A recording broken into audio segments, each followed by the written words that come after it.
হই বিশ্বখোৰ তৃণমূৰ্ত বচ্চাখোৰ বকাপুৰৰ দৰে মহাবীৰহী লৈছে প্ৰাণ এইয়া কেনেকৈ সম্ভৱ এটি কৰিবনে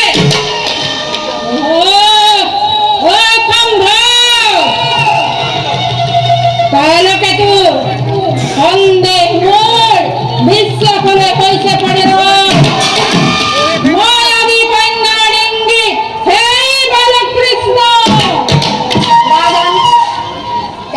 দিয়ক আদেশ পাৰিম হিৰাচত সেই বালক কৃষ্ণ তাৰ হীৰ আনি আপোনাৰ চৰণত অৰ্পণ কৰি তেওঁলোকেতো প্ৰয়োজনে নিশ্চয় তোমাৰ নাম হয় সদ্যহতে বাৰ্তা পঠাইছো মোৰ বিশ্বস্ত অনুসাৰ ভূমাখোৰলৈ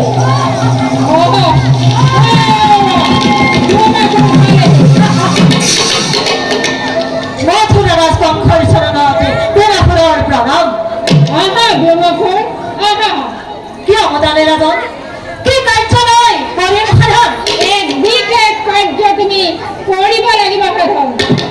হৰণ কৰি আনিব লাগিব তুমি এক ভূপাব লাগিব ৰাজন এক সাধাৰণ বালক ধৰিবৰ বাবে আপুনি মোক দিছে আদেশ সাধাৰণ বালক নহয় ভূমাখোৰ মোৰ বিশ্বস্ত অনুসাৰ বচ্চাখোৰ বকাখোৰৰ দৰে মহাবীৰহী লৈছে প্ৰাণ ইমান দুঃসাহস সেই বালকৰ ৰাজন দিয়ক পৰিছে মোক সেই বালকৰ নিৰ্নিষেধে মই আনিবলৈ হৰণ কৰি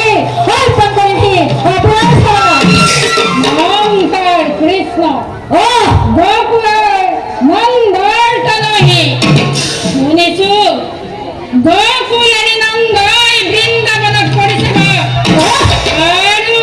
তালৈকে গৈ তুমি আনাহৰণ কৰি দুৰ্মতি কৃষ্ণ আৰু নিজ হাতে মই কৰিম নিধন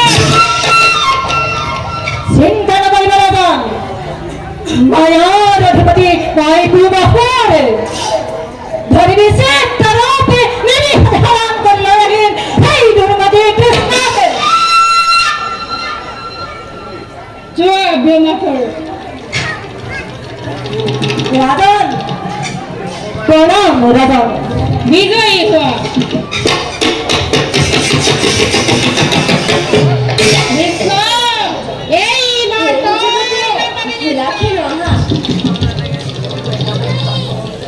কি কৈছে আজি বহুদিনে আমি খেলা নাই খেলা ব'লা ভাগন আজি সুযোগ পাওঁতে আমি খেলা খেলো সখাৰণ বিমানে মোকো তোমালোকৰ খেলৰ সংগী হোৱাৰ সুযোগ কথা বুলি কৰিলা সম্বোধন আগে তোমাৰ সাক্ষাৎ আমাৰ নপৰে মনত কোন তুমি আমি এই বৃন্দাবনৰে গোপী ঘৰ বাসস্থান আমাৰ দিশে নাম মোৰ দেৱস্পতি দেৱস্পতি বা সুন্দৰ নাম ৰাম এওক সংগীত কৰাত আমাৰ নাই আপত্তি কানাই তুমি কি কোৱা দিবানে অনুমতি ইচ্ছা কৰিছে যেতিয়াই দিয়া যাওক অনুমতি দেৱস্পতি পাৰিবা জানো তুমি খেলিব খেলা ধন্যবাদ কৃষ্ণ সেই দেৱস্পতিৰ বাবে সকলো খেলেই সম্ভৱ পাছে আৰু বহু নতুন খেল জানিব যদি কৰা ইচ্ছা তেন্তে এটা নতুন খেল খেলো আহা নতুন খেল কি খেল খেলিবা হঠাৎ নতুনকৈ এটা খেল খেলিলে নিশ্চয় তোমাৰ হাতত আমাৰ হ'ব পৰা যায় জটিল খেল নহয় সখাগত আমি ভেড়া ৰখীয়া আৰু ভেড়া চোৰৰ খেল খেলিম বা খেলৰ নামটো বৰ সুন্দৰ খেলিও নিশ্চয় লাগিব ভাল পাছে সখা কেনেদৰে খেলে এই খেল অতি সহজ তুমি বৃহৎ তুমি শ্ৰীৰাম তুমি সোণাম আৰু তুমি কৃষ্ণ তোমালোক হবা ভেড়া আৰু তুমি ভদ্ৰভেদ আৰু তুমি বলৰা তোমালোক হবা ভেড়া ৰখীয়া আমি কি হওঁ তোমালোক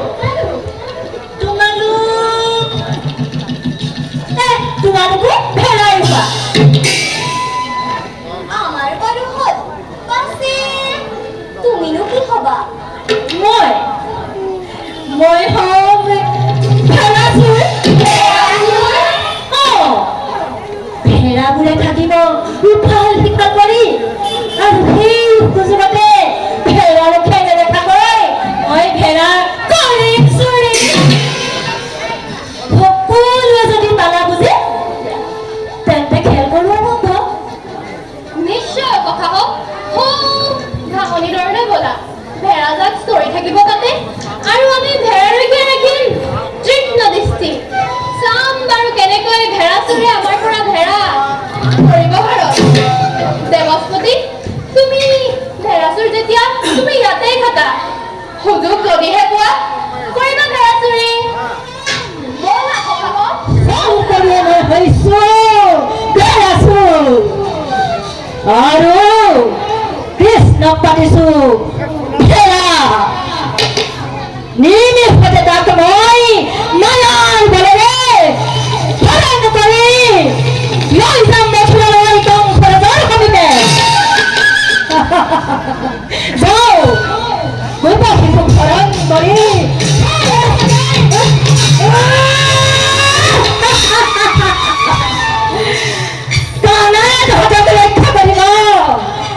আহি সমৰ্থন হৈ তহঁতৰ বাবে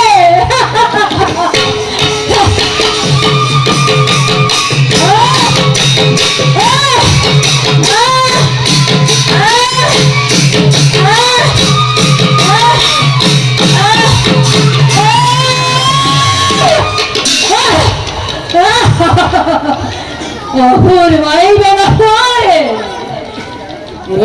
এটা কৈ সকলো গোপা শিশুক মই টানিম চোৰ আৰু ঘৰ ভিতৰতে থম সোমাই এমুঠি অন্নৰ ভাগত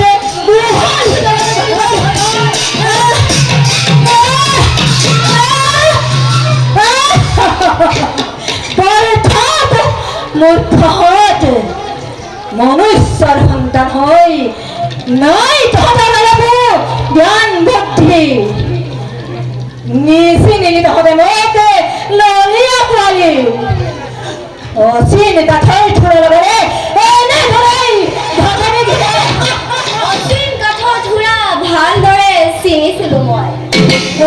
সেইবাবে খেলৰ সংগী হ'বলৈ দিছিলো অনুমতি চাব খুজিছিলো তোৰ আগমনৰ উদ্দেশ্য বা কি। কৃষ্ণ ভালেই হ'ল মোৰ কষ্ট তই কৰিলি ৰাঘৱ নিজে আহি খৰালি এই বয়সটোকে মায়াৰ বলেৰে হৰণ কৰে অৰ্পণ কৰি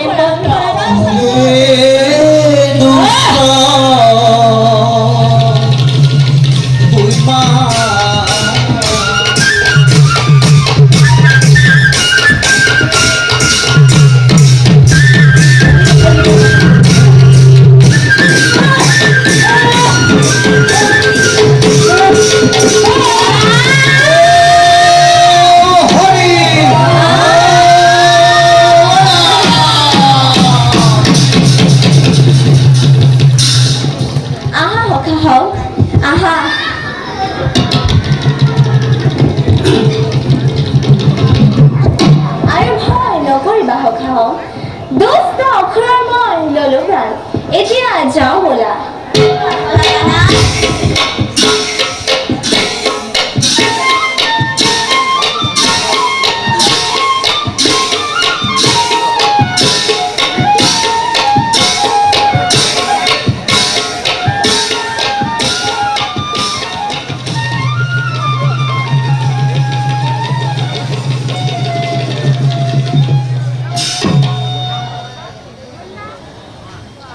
নাৰায়ণে নৰলোক নৰৰূপে লৈছে অৱতাৰ ৰচিছে শিশুকালতে নানান লীলা যাক দেখি দেৱগণো হৈছে বিস্মিত নৰৰূপী নাৰায়ণৰ মহিমা কিমান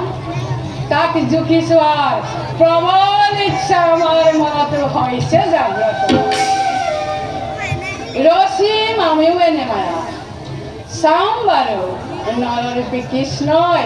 কেনেদৰে ইয়াৰ হয় সন্মুখী নহয় অচিৰেই কৰিব লাগিব আমি মৰতলৈ যাত্ৰা যাওঁ নকৰি পলাওঁ মৰতলৈ হওঁ অগ্ৰসৰ